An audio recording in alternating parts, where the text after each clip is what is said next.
ನೀನು ಒಬ್ಬಂಟಿಗನಲ್ಲ, ನಿನ್ನ ಏಕಾಂತದಲ್ಲಿ ದೇವರು ನಿನಗೆ ಹತ್ತಿರವಾಗಿದ್ದಾನೆ. ಕೀರ್ತನೆಗಳು 27ನೇ ಅಧ್ಯಾಯ 10ನೇ ವಚನದಲ್ಲಿ ದೇವರು ವಾಕ್ಯ ಈ ರೀತಿ ಹೇಳುವಂಥದ್ದಾಗಿದೆ. ತಂದೆ ತಾಯಿಗಳು ನನ್ನನ್ನು ತೊರೆದು ಬಿಟ್ಟರೇನು, ಯೆಹೋವನು ನನ್ನನ್ನು ಸೇರಿಸಿಕೊಳ್ಳುವೆನೆಂಬುದಾಗಿ. ಕರ್ತನಲ್ಲಿ ಪ್ರಿಯ ಸಹೋದರ ಸಹೋದರಿಯರೇ, ಈ ಉದಯಕಾಲ ಸಮಯದಲ್ಲಿ ಇಂದು ಪವಿತ್ರಾತ್ಮನು ಮೌನವಾಗಿ ಅಳುತ್ತಿರುವಂಥ ಹೃದಯಗಳೊಂದಿಗೆ ಆತನ ಮಾತನಾಡಲು ಇಚ್ಛಿಸ್ತಾ ಇದ್ದಾನೆ. ಪ್ರಿಯರೇ, ಇವತ್ತು ಈ ವಾಕ್ಯವನ್ನು ಕೇಳ್ತಿರುವಂಥ ಅನೇಕ ಮಂದಿ ಜೀವನದಲ್ಲಿ ನಾವು ಗಮನಿಸುವಾಗ ಪ್ರಿಯರೇ, ಹೊರಗಡೆ ನಗ್ತಾ ಇರ್ಬೋದು, ಆದರೆ ಹೃದಯದೊಳಗಡೆ ಯಾರಿಗೂ ಹೇಳದಂತೆ ಇರುವಂಥ ಒಂದು ನೋವು, ಒಂದು ಮೃದು ಹೃದಯದಿಂದ ಬದುಕುತ್ತಿದ್ದವರು ಇವತ್ತು ನಮ್ಮ ಮಧ್ಯದಲ್ಲಿದ್ದಾರೆ. ಅಷ್ಟು ಮಾತ್ರಕ್ಕಲ್ಲ, ಜನರ ಮಧ್ಯೆ ಬದುಕ್ತಾ ಇದ್ದರು, ಜನರ ನಡುವೆ ಬದುಕ್ತಾ ಇದ್ದರು, ಹೃದಯದಲ್ಲಿ ಭಯಾನಿಕ ಏಕಾಂತವನ್ನು ಅನುಭವಿಸುವಂಥ ವ್ಯಕ್ತಿಗಳು ಇವತ್ತು ಅನೇಕ ಮಂದಿ ನಮ್ಮಲ್ಲಿದ್ದಾರೆ. ಪ್ರಿಯರೇ, ರಾತ್ರಿ ಎಲ್ಲರೂ ಮಲಗಿದ ತಕ್ಷಣ ದಿಮ್ಮನ್ನು ಕಣ್ಣೀರಿನಿಂದ ತೋಯಿಸುವಂಥ ಹೃದಯಗಳು ಇವತ್ತು ಅನೇಕ ಮಂದಿ ಇವತ್ತು ನಮ್ಮ ಮಧ್ಯದಲ್ಲಿದ್ದಾವೆ. ಹೌದಲ್ರ? ನನ್ನನ್ನು ಯಾರೂ ಅರ್ಥ ಮಾಡ್ಕೊಳ್ತಾ ಇಲ್ಲ, ನನ್ನನ್ನು ಯಾರೂ ಪ್ರೀತಿಸ್ತಾ ಇಲ್ಲ, ನನ್ನನ್ನು ಯಾರೂ ನೆನಪಿಸ್ಕೊಳ್ತಾ ಇಲ್ಲ, ನಾನು ಬದುಕಿದರೂ ಏನು ನಾನು ಸತ್ತರೇನು ಯಾರಿಗೂ ವ್ಯತ್ಯಾಸ ಬೀಳುವುದಿಲ್ಲ ಎಂದು ಮೌನವಾಗಿ ಅವರು ಈ ರೀತಿಯಾಗಿರುವಂಥ ನೋವನ್ನು ಇವತ್ತು ಅನುಭವಿಸುವಂಥ ವ್ಯಕ್ತಿಗಳು ಅನೇಕ ಮಂದಿ ನಮ್ಮ ಜೀವನದಲ್ಲಿದ್ದಾರೆ. ಪ್ರಿಯರೇ, ನಮ್ಮ ಮಧ್ಯದಲ್ಲಿ ಇಡೀ ಲೋಕದಲ್ಲಿ ಮನುಷ್ಯರನ್ನು ನಾಶ ಮಾಡುತ್ತಿರುವ ಪರಿಸ್ಥಿತಿಗಳು ಯಾವುದೆಂಬುದಾಗಿ ನೋಡುವಾಗ ಅದು ಕೇವಲ ಒಂದು ರೋಗಗಳು ಮಾತ್ರ ಅಲ್ಲ, ಆದರೆ ಅದೆಲ್ಲದಕ್ಕಿಂತ ಹೆಚ್ಚಾಗಿ ನಾವು ಗಮನಿಸುವಾಗ ಒಂಟಿತನ, ಲೋನ್ಲಿನೆಸ್, ಏಕಾಂತವಾಗಿ ಅಥವಾ ತಿರಸ್ಕಾರ, ನಿರಾಶೆ, ಇವೇ ಮನುಷ್ಯರನ್ನು, ಆತ್ಮವನ್ನು ನಿಧಾನವಾಗಿ ಮುರಿತಾ ಇದ್ದಾವೆ ಇವತ್ತು ಪ್ರಪಂಚದಲ್ಲಿ. ಈ ಸಮಾಜದಲ್ಲಿ ನೋಡುವಾಗ ಇದನ್ನು ನಾವು ಗ್ರಹಿಸಿಕೊಳ್ಳಬೇಕಾಗಿದೆ ಪ್ರಿಯರೇ. ಆದ್ದರಿಂದಲೇ ಸೈತಾನನು ನಾವು ನೋಡುವಾಗ ಮೊದಲು ಮನುಷ್ಯನನ್ನು ದೇವರಿಂದ ದೂರ ಮಾಡುವಂಥವನಾಗಿದ್ದಾನೆ, ನಂತರ ಸಭೆಯಿಂದ ದೂರ ಮಾಡುವಂಥವನಾಗಿದ್ದಾನೆ. ಪ್ರಿಯರೇ, ಗಮನಿಸ್ರಿ, ಕೊನೆಯಲ್ಲಿ ಎಲ್ಲರಿಗೂ ದೂರ ಮಾಡಿ ಎಲ್ಲರಿಂದಲೂ ಅವರನ್ನು ಪ್ರತ್ಯೇಕಗೊಳಿಸುತ್ತಾನೆ. ಪ್ರಿಯರೇ, ಮೊದಲನೇ ಪೇತ್ರರು 5ನೇ ಅಧ್ಯಾಯ 8ನೇ ವಚನ ನಮಗೆಲ್ಲರೂ ಗೊತ್ತಿರೋ ಪ್ರಕಾರ ನಮ್ಮ ವಿರೋಧಿಯಾಗಿರುವಂಥ ಸೈತಾನನು ಗರ್ಜಿಸುವ ಸಿಂಹದ ಉಪಾದಿಯಲ್ಲಿ ಯಾರನ್ನು ನುಂಗಬೇಕು ಎಂಬ ಹುಡುಕ್ತಾ ಇದ್ದಾನೆ, ಯಾರನ್ನು ಹಾಳು ಮಾಡಬೇಕೆಂಬುದಾಗಿ.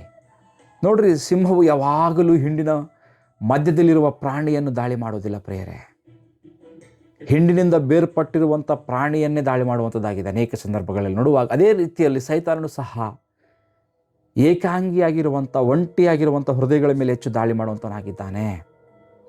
ಆದರೆ ಒಂದು ವಿಷಯ, ಒಂದು ಸತ್ಯ, ದೇವರ ವಾಕ್ಯವು ನಮಗೆ, ದೇವರ ಅಭಯಸ್ತವು, ದೇವರ ವಾಗ್ದಾನವು ಈ ರೀತಿ ಹೇಳುವಂಥದ್ದಾಗಿದೆ ಪ್ರಿಯರೇ. ಹೆಬ್ರಿ 13ನೇ ಅಧ್ಯಾಯ 5ನೇ ವಚನದಲ್ಲಿ ದೇವರು ಹೇಳ್ತಾ ಇದ್ದಾನೆ, ನಾನು ನಿನ್ನೆಂದಿಗೂ ಕೈ ಬಿಡುವುದಿಲ್ಲ, ನನ್ನೆಂದಿಗೂ ನಾನು ತೊರೆಯುವುದಿಲ್ಲ ಎಂಬುದಾಗಿ ಶ್ರೇಷ್ಠವಾದ ವಾಗ್ದಾನವನ್ನು ನಮಗೆ ಕೊಟ್ಟಿದ್ದಾನೆ. ಮನುಷ್ಯರು ಕೈ ಬಿಡಬಹುದು, ಸ್ನೇಹಿತರು ಮರೆತು ಬಿಡಬಹುದು, ಬಂಧುಗಳು ದೂರವಾಗಬಹುದು, ಆದರೆ ಯೇಸು ಕ್ರಿಸ್ತನು ನಿನ್ನನ್ನು ನನ್ನನ್ನು ಎಂದಿಗೂ ಕೈ ಬಿಡುವಂಥ ದೇವರಲ್ಲ. ನಾವು ಗಮನಿಸುವಾಗ ಇಂದು ಒಂದು ಸತ್ಯವನ್ನು ಈ ಹೃದಯದಲ್ಲಿ, ನಿನ್ನ ಹೃದಯದಲ್ಲಿ ಇವತ್ತು ಬರೆದುಕೋ. ಇವತ್ತು ನಾನು ಹೇಳಲಿಕ್ಕೆ ಇಷ್ಟಪಡ್ತೀನಿ. ಅದೇನೆಂಬುದಾಗಿ ನೋಡುವಾಗ, ನಿನ್ನ ಏಕಾಂತವು, ಮತ್ತೆ ಹೇಳ್ತಿದ್ದೀನಿ, ನಿನ್ನ ಏಕಾಂತವು ನಿನ್ನನ್ನು ದೇವರು ಬಿಟ್ಟಿದ್ದಾನೆ ಎಂಬುದಕ್ಕೆ ಸಾಕ್ಷಿಯಲ್ಲ, ಆದರೆ ಅದೆಲ್ಲದಕ್ಕಿಂತ ಶ್ರೇಷ್ಠವಾಗಿ ಅದು ದೇವರ ಸನ್ನಿಧಿಯನ್ನು ಇನ್ನಷ್ಟು ಆಳವಾಗಿ ಅನುಭವಿಸುವಂಥ ಸಮಯ ಎಂಬುದಾಗಿ ಹೇಳಲಿಕ್ಕೆ ಇಷ್ಟಪಡ್ತೇನೆ ಪ್ರಿಯರೇ. ಐ ಆಮ್ ಟೆಲ್ಲಿಂಗ್ ಅಗೇನ್, ನಿನ್ನ ಏಕಾಂತವು ದೇವರು ನಿನ್ನನ್ನು ಬಿಟ್ಟಿದ್ದಾನೆ ಎಂಬುದಕ್ಕೆ ಸಾಕ್ಷಿಯಲ್ಲ, ಆದರೆ ಅದು ದೇವರ ಸನ್ನಿಧಿಯನ್ನು ಇನ್ನಷ್ಟು ಆಳವಾಗಿ, ಹೆಚ್ಚಾಗಿ, ಏಕಾಂತವಾಗಿ ಆತನೊಟ್ಟಿಗೆ ಸಮಯವನ್ನು ಕಳೆಯುವಂಥ ಅನುಭವ ಅಥವಾ ಆತನನ್ನು ಅನುಭವಿಸುವಂಥ ಸಮಯ ಎಂಬುದಾಗಿ ನಾನು ಹೇಳಲಿಕ್ಕೆ ಇಷ್ಟಪಡ್ತೇನೆ. ನೋಡ್ರಿ, ಮೊದಲನೇ ವಿಷಯ ನಾವು ಗಮನಿಸುವಾಗ ದೇವರು ನಮ್ಮನ್ನು ಹೆಚ್ಚಾಗಿ ಭೇಟಿ ಮಾಡುವ ಸ್ಥಳ ಯಾವುದು ಹೇಳ್ರಿ? ಅದು ಏಕಾಂತದ ಸ್ಥಳ ಎಂಬುದಾಗಿ ಹೇಳಲಿಕ್ಕೆ ಇಷ್ಟಪಡ್ತೇನೆ ಪ್ರಿಯರೇ. ವಾಕ್ಯದಲ್ಲಿ ಮೊದಲನೇ ಅರಸುಗಳ ಪುಸ್ತಕ 19ನೇ ಅಧ್ಯಾಯದಲ್ಲಿ ಒಬ್ಬ ಶ್ರೇಷ್ಠ ಪ್ರವಾದಿ, ನಮಗೆಲ್ಲರಿಗೂ ಗೊತ್ತಿರುವಂಥ ಪ್ರವಾದಿ ಕಾಣ್ತಾ ಇದ್ದಾನೆ. ಆತನ ಏಲಿಯನು. ನಾವು ಗಮನಿಸುವಾಗ ಪ್ರಿಯರೇ, ಆತನ ಜೀವನದಲ್ಲಿ ಈ ಸಂದರ್ಭಕ್ಕಿಂತ ಮುಂಚೆ ಕೆಲವು ಗಂಟೆಗಳ ಮುಂದೆಯೇ ಈ ಒಂದು ಕರ್ಮೇಲ್ ಬೆಟ್ಟದ ಮೇಲೆ ದೇವರ ಬೆಂಕಿಯನ್ನು ಇಳಿಸಿರುವಂಥ ಪ್ರವಾದಿ. 450 ಮಂದಿ ಭಾಳ ದೇವತೆಗಳನ್ನು ಅಥವಾ ಭಾಳ ಪ್ರವಾದಿಗಳನ್ನು ಸೋಲಿಸಿ ಸಾಯಿಸಿರುವಂಥ ಪ್ರವಾದಿ. ಇಸ್ರಾಯೇಲಿನ ಜನರೆಲ್ಲರ ದೇವರ ಮಹಿಮೆಯನ್ನು ಜನರೆಲ್ಲರಿಗೂ ದೇವರ ಮಹಿಮೆಯನ್ನು ತೋರಿಸಿರುವಂಥ ಪ್ರವಾದಿ. ಆದರೆ ಯೆಜಬೇಲಳು ಕೊಲೆ ಬೆದರಿಕೆ ಹಾಕಿದ ಕೂಡಲೇ ಅದೇ ಮಹಾಪ್ರವಾದಿ ಏನು ಮಾಡ್ತಿದ್ದಾನೆ? ಅರಣ್ಯಕ್ಕೆ ಓಡಿ ಹೋಗ್ತಾ ಇದ್ದಾನೆ. ಅರಣ್ಯಕ್ಕೆ ಓಡಿ ಹೋಗಿ ಒಂದು ಜಾಲಿ ಕೆಳಗೆ ಕುಂತುಕೊಂಡು ಆತನು ಈ ರೀತಿ ಪ್ರಾರ್ಥನೆ ಮಾಡ್ತಾಯಿದ್ದಾನೆ. 19ನೇ ಅಧ್ಯಾಯ 4ನೇ ವಚನದಲ್ಲಿ ನೋಡ್ತಾ ಇದ್ದೇವೆ, ಅಪ್ಪ ಸಾಕು ಕರ್ತನೆ, ಈ ಜೀವನ ನನಗೆ ಸಾಕು, ಇದು ಸಾಕಿನ್ನ. ನೋಡ್ರಿ ಆತನು ಯೆಹೋವನು ನನಗೆ ಸಾಕಾಯಿತು, ನನ್ನ ಪ್ರಾಣವನ್ನು ತೆಗೆದು ಬಿಡು, ನನ್ನನ್ನು ಪಿತೃಗಳಿಗಿಂತ ಉತ್ತಮನಲ್ಲ ಎಂದು ದೇವರನ್ನು ಪ್ರಾರ್ಥಿಸಿ ಎಂಬುದಾಗಿ ಮಾಡ್ತಾರೆ. ಆತನು ಹೇಳ್ತಿರುವಂಥ ಮಾತು, ಯೆಹೋವನೇ ನನಗೆ ಸಾಕಾಯಿತು. ಆತನು ಕೂತ್ಕೊಂಡಲ್ಲಿ ಮರಣವನ್ನು ಅಪೇಕ್ಷಿಸ್ತಾ ಇದ್ದಾನೆ. ನನಗೆ ಸಾಕಾಯಿತು ಎಂದು ಹೇಳ್ತಿದ್ದಾನೆ. ನನ್ನ ಪ್ರಾಣವನ್ನು ತೆಗೆದುಕೋ ಎಂದು ಹೇಳ್ತಿದ್ದಾನೆ. ನನ್ನ ಪಿತೃಗಳಿಗಿಂತ ನಾನೇನು ಉತ್ತಮನಲ್ಲ ಎಂಬುದಾಗಿ ದೇವರನ್ನು ಆತನು ಪ್ರಾರ್ಥನೆ ಮಾಡುವಂಥ ವ್ಯಕ್ತಿಯಾಗಿ ಇಲ್ಲಿ ಕಾಣ್ತಾ ಇದೆ ಪ್ರಿಯರೇ. ಎಂಥ ಆಶ್ಚರ್ಯ ನೋಡ್ರಿ, ಹೌದ್ರಾ? ಆಶ್ಚರ್ಯವಾಗಿ ಕಾಣ್ತಾ ಇದೆಯಾ? ಯಾಕಂದರೆ ನಿನ್ನೆ ತಾನೇ ಸಾವಿರಾರು ಜನರ ಮುಂದೆ ಧೈರ್ಯದಿಂದ ನಿಂತಿದ್ದ ಪ್ರವಾದಿ, 450 ಮಂದಿ ಪ್ರವಾದಿಗಳು, ಬಾಳ ಪ್ರವಾದಿಗಳನ್ನು ಆತನು ಸೋಲಿಸಿರುವಂಥ ಪ್ರವಾದಿ. ಆದರೆ ಇಂದು ಒಬ್ಬಂಟಿಗನಾಗಿ ಕುಳಿತುಕೊಂಡು ಸಾಯಬೇಕೆಂದು ಕೇಳ್ಕೊಳ್ತಾ ಇದ್ದಾನೆ, ಅಪೇಕ್ಷೆ ಮಾಡ್ತಾ ಇದ್ದಾನೆ. ಇಂದು ನಮಗೆ ಒಂದು ದೊಡ್ಡ ಸತ್ಯವನ್ನು ಇದು ಕಲಿಸ್ಕೊಡ್ತಾ ಇದೆ ಪ್ರಿಯರೇ. ಈ ಸತ್ಯ ಏನೆಂಬುದಾಗಿ ನಾವು ಗಮನಿಸುವಾಗ ಇವತ್ತು ಅನೇಕ ಸಾರಿ ಬಲವಾದ ವಿಶ್ವಾಸಿಗಳು ಕೂಡ ಈ ಒಂದು ಪರಿಸ್ಥಿತಿ ಮುಖಾಂತರ ಹಾದು ಹೋಗುವಂಥ ವ್ಯಕ್ತಿಗಳಾಗಿರ್ತಾರೆ. ಏಕಾಂತದ ಹೋರಾಟವನ್ನು ಬರ್ತದೆ ಅವರೆಲ್ಲರ ಜೀವನದಲ್ಲಿಯೂ ಸಹ. ಪ್ರಾರ್ಥಿಸುವವರು ಸಹ ಮುರಿಯಲ್ಪಟ್ಟಿರುವಂಥ ಅನುಭವದ ಮುಖಾಂತರ ಅವರು ಹಾದು ಹೋಗೋರಾಗಿದ್ದಾರೆ. ಗಮನಿಸರಿ, ದೇವರ ಸೇವಕರು ಸಹ ದಣಿಯಬಹುದು ಅನೇಕ ಸಾರಿ ಸಂದರ್ಭಗಳಲ್ಲಿ. ಬಲವಾದ ವಿಶ್ವಾಸಿಗಳ ಕಣ್ಣುಗಳಲ್ಲಿ ಕೂಡ ಕಣ್ಣೀರನ್ನು ನಾವು ನೋಡಬಹುದು ಪ್ರಿಯರೇ, ಕಣ್ಣೀರು ಬರುವಂಥದ್ದಾಗಿದೆ. ಆದರೆ ಒಂದು ಸತ್ಯದಲ್ಲಿ ಗ್ರಹಿಸ್ಕೊಡ್ರಿ, ಇಲ್ಲಿ ದೇವರ ಪ್ರೀತಿಯನ್ನು ನೋಡ್ರಿ ಪ್ರಿಯರೇ. ಏನು ಅದೆಂಬುದಾಗಿ ನೋಡುವಾಗ, ದೇವರು ಏಲಿಯನನ್ನು ಅಂಥ ಸಂದರ್ಭದಲ್ಲಿ ಗದರಿಸಿದಾನ? ಇಲ್ರಿ, ಗದರಿಸಿಲ್ಲ. ಆತ ನಿನಗೆ ಇಷ್ಟೊಂದು ಅವಿಶ್ವಾಸವೇ ಎಂಬುದಾಗಿ ಆತನನ್ನು ಬೈದಿಲ್ಲ, ಆತನ ಕೇಳಿಲ್ಲ. ಆದರೆ ಆತಕ್ಕೆ ಬದಲಾಗಿ ಮೊದಲು ಆ ಪ್ರವಾದಿಗೆ ದೇವರ ಆಹಾರವನ್ನು ಒದಗಿಸಿಕೊಡ್ತಾ ಇದ್ದಾನೆ. ಎರಡನೇದಾಗಿ ವಿಶ್ರಾಂತಿ ಕೊಟ್ಟಿದ್ದಾನೆ. ತದನಂತರ ಆಮೇಲೆ ಒಂದು ಸೂಕ್ಷ್ಮವಾದ, ಮೃದುವಾದ, ಒಂದು ಶ್ರೇಷ್ಠವಾದ ತನ್ನ ಮಾತಿನಿಂದ ಆತನಲ್ಲಿ ಮಾತನಾಡ್ತಾ ಇದ್ದಾನೆ. ಯಾಕೆ ಗಮನಿಸಿದ್ದೀರಾ? ಯಾಕಂದರೆ ನಮ್ಮ ದೇವರು ನಮ್ಮ ಪರಿಸ್ಥಿತಿಯನ್ನು ಬದಲಾಯಿಸುವ ಮೊದಲು ನಮ್ಮ ಹೃದಯವನ್ನು ಸ್ವಸ್ಥಪಡಿಸುವಂಥ ದೇವರಾಗಿದ್ದಾನೆ. ಗಮನಿಸ ಪ್ರಿಯರೇ, ಇವತ್ತು ನಾವು ಕೂಡ ದೇಹದಿಂದಲ್ಲ ಮನಸ್ಸಿನಿಂದ ದಣಿದವರು ಅನೇಕ ಮಂದಿ ಇದ್ದೇವೆ. ಇವತ್ತು ಯಾರೊಂದಿಗೂ ಹೇಳಲಾಗದ ಸಂಕಷ್ಟ, ನೋವನ್ನು ಹೊತ್ತುಕೊಂಡು ಇವತ್ತು ಹೊರಗಡೆ ನಗ್ತಾ ಒಳಗಡೆ ಅಳುವಂಥ ವ್ಯಕ್ತಿಗಳು ಇವತ್ತು ಅನೇಕ ಮಂದಿ ವಾಕ್ಯವನ್ನು ಕೇಳ್ತಾ ಇರಬಹುದು ಪ್ರಿಯರೇ. ಆದ್ದರಿಂದಲೇ ಕೀರ್ತನಗಾರನು 34ನೇ ಅಧ್ಯಾಯ 18ನೇ ವಚನದಲ್ಲಿ ಹೇಳ್ತದಾನೆ, ಯೆಹೋವನು ಮೃದುವುಳ್ಳ ಹೃದಯಗಳಿಗೆ ಏನಾಗಿದ್ದಾನೆ? ಮೃದು ಹೃದಯಕ್ಕೆ ಆತನು ಸಮೀಪಸ್ಥನಾಗಿದ್ದಾನೆ ಎಂಬುದಾಗಿ ಕೀರ್ತನೆ 34ನೇ ಅಧ್ಯಾಯದಲ್ಲಿ 18ನೇ ವಚನದಲ್ಲಿ ಮೃದ ಮನಸ್ಸುಳ್ಳವರಿಗೆ ಯೆಹೋವನು ನೆರವಾಗುತ್ತಾನೆ, ಕುಗ್ಗಿ ಹೋದವರನ್ನು ಉದ್ಧಾರ ಮಾಡುತ್ತಾನೆ. ನಮ್ಮ ಕಷ್ಟದಲ್ಲಿ ನೆರವಾಗುವಂಥ ದೇವರು, ನಮ್ಮ ಏಕಾಂತದಲ್ಲಿ ನೆರವಾಗುವಂಥ ದೇವರು, ಆತನು ಸಮೀಪವಾಗಿದ್ದಾನೆ. ಗಮನಿಸಿ, ದೇವರು ಎಲ್ಲರಿಗೂ ಹತ್ತಿರವಾಗಿದ್ದಾನೆ ಪ್ರಿಯರೇ. ಆದರೆ ಮುರಿದ ಹೃದಯಗಳಿಗೆ ಇನ್ನಷ್ಟು ಹೆಚ್ಚು ಆತನು ಹತ್ತಿರವಾಗಿದ್ದಾನೆ. ನಮ್ಮ ಹೃದಯ ಮುರಿದಾಗ ದೇವರು ದೂರ ಹೋಗಿಲ್ಲ, ಇನ್ನೂ ಹತ್ತಿರ ಬರ್ತಾ ಇದ್ದಾನೆ ಪ್ರಿಯ, ಇನ್ನೂ ಹತ್ತಿರ ಬಂದಿದ್ದಾನೆ ಎಂಬ ಸತ್ಯವನ್ನು ಗ್ರಹಿಸ್ಕೋಬೇಕು. ಒಂದು ಉದಾಹರಣೆ ನೋಡ್ರಿ, ಒಂದು ತಂದೆ ಒಂದು ಚಿಕ್ಕ ಮಗು ಸೈಕಲ್ ಕಲಿಸ್ಕೊಡ್ತಾ ಇದ್ದಾನೆ. ಅದು ಚೆನ್ನಾಗಿ ಓಡಿಸ್ತಿರುವಾಗ ತಂದೆ ಸ್ವಲ್ಪ ದೂರದಿಂದ ಅದನ್ನು ನೋಡ್ತಾ ಇದ್ದಾನೆ ಪ್ರಿಯರೇ. ಆದರೆ ಮಗು ಇನ್ನೇನು ಬೀಳ್ತಾ ಇದ್ದಾನೆ ಎಂಬುದನ್ನು ಕಂಡಾಗ ಸುಮ್ಮನೆ ಇರ್ತಾನೆ ತಂದೆ? ಇಲ್ಲರಿ, ಓಡೋಡಿ ಹಿಡ್ಕೊಂಡು ಆ ಬೀಳುವಂಥದ್ದನ್ನು ತಪ್ಪಿಸುವಂಥವನಾಗಿದ್ದಾನೆ ತಂದೆ. ಅದೇ ರೀತಿಯಾಗಿ ನನ್ನ ಜೀವನದಲ್ಲಿ ನಾವು ಕುಸಿತಾ ಇದ್ದೇವೆ, ನಾವು ಬಿದ್ದು ಹೋಗ್ತಾ ಇದ್ದೇವೆ ಎಂಬ ಪರಿಸ್ಥಿತಿಗಳಲ್ಲಿ ದೇವರು ನಿಂತ್ಕೊಂಡು ನೋಡುವ ದೇವರಲ್ಲ ನಮ್ಮ ದೇವರು.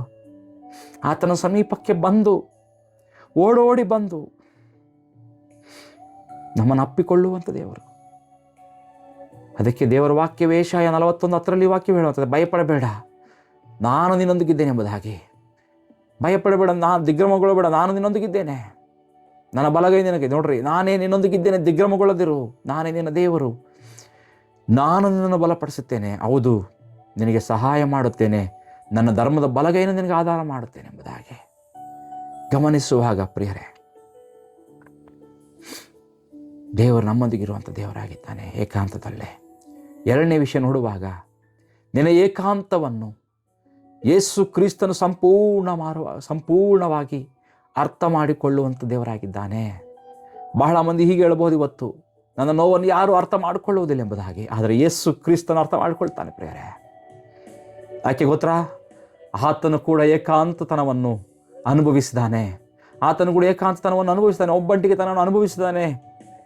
ಯೆಶಾಯ ಪ್ರವಾದಿ ಈ ರೀತಿಯಲ್ಲಿ ಬರೀತಾ ಇದ್ದಾನೆ 53:3, ಅವನು ಧಿಕ್ಕರಿಸಲ್ಪಟ್ಟವನು, ಮನುಷ್ಯರು ಸೇರಿಸಿಕೊಳ್ಳದವನು, ಸಂಕಷ್ಟಕ್ಕೊಳಗಾದವನು, ವ್ಯಾಧಿ ಪೀಡಿತನು, ಜನರ ಮುಖವನ್ನು ಓರೆ ಮಾಡಿಕೊಳ್ಳುವ ಧಿಕ್ಕಾರಕ್ಕೆ ಒಳಗಾದವನೂ ಆಗಿದ್ದನು.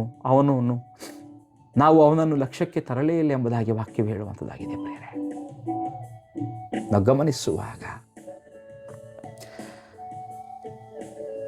ಆತ ಧಿಕ್ಕರಿಸಲ್ಪಟ್ಟವನು, ಒಬ್ಬಂಟಿಗನಾಗಿ ಎಲ್ಲವನ್ನು ಅನುಭವಿಸಿ ಬಂದಿದ್ದಾನೆ. ಗೆತ್ಸೆಮನೆ ತೋಟದಲ್ಲಿ ನೋಡ್ರಿ, ಯೇಸು ತನ್ನ 3 ಶಿಷ್ಯರಿಗೆ ನನ್ನ ಜೊತೆಗಿದ್ದು ಎಚ್ಚರವಾಗಿದ್ದು ಪ್ರಾರ್ಥನೆ ಮಾಡ್ರಿ ಎಂಬುದಾಗ, ಆದರೆ ಯಾರು ಅಲ್ಲಿ ಪ್ರಾರ್ಥನೆ ಮಾಡಿ, ಎಲ್ಲರೂ ನಿದ್ರಿಸಿದ್ದಾರೆ. ಸೈನಿಕರು ಬಂದಾಗ ಎಲ್ಲ ಶಿಷ್ಯರು ಸಹ ಓಡಿ ಹೋಗಿದ್ದಾರೆ. ಮತ್ತಾಯ 26:56 ವಾಕ್ಯ ನೋಡ್ಬೋದು. ಗಮನಿಸಿಕೊಳ್ಳುವಾಗ ಪೇತ್ರನು ನಿರಾಕರಿಸಿದ್ದಾನೆ, ಯೂದನು ದ್ರೋಹ ಮಾಡಿದ್ದಾನೆ, ಜನರು ಹಾಸ್ಯ ಮಾಡಿದ್ದಾರೆ.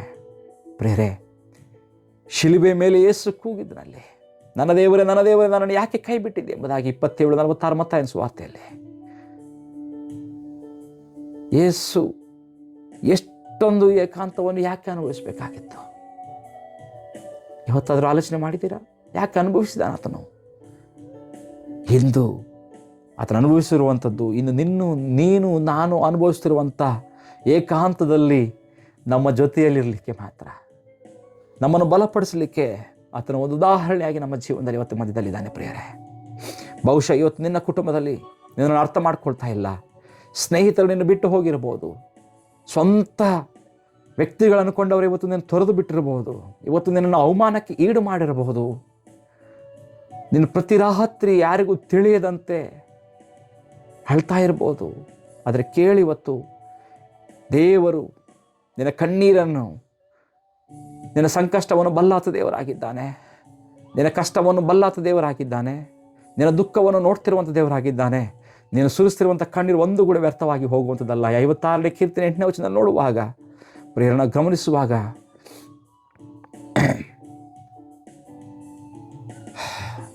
ನನ್ನ ಕಣ್ಣೀರು ಏನಂತೆ ನಿನ್ನ ಬುದ್ಧಲ್ಲಿಯಲ್ಲಿ ತುಂಬಿದೆ, ಅದರ ವಿಷಯವು ನಿನ್ನ ಪುಸ್ತಕದಲ್ಲಿ ಬರೆದಿದೆಯಲ್ಲ. ಮತ್ತು ಹೇಳ್ತಾ ಇದ್ದಾನೆ, ನನ್ನ ಕಣ್ಣೀರು ನಿನ್ನ ಬುದ್ಧಲ್ಲಿಯಲ್ಲಿ ತುಂಬಿದೆ. ನಾನು ಗಮನಿಸುವಾಗ ಪ್ರೇರೆ, ಎಷ್ಟು ಸುಂದರವಾದ ವಾಗ್ದಾನ.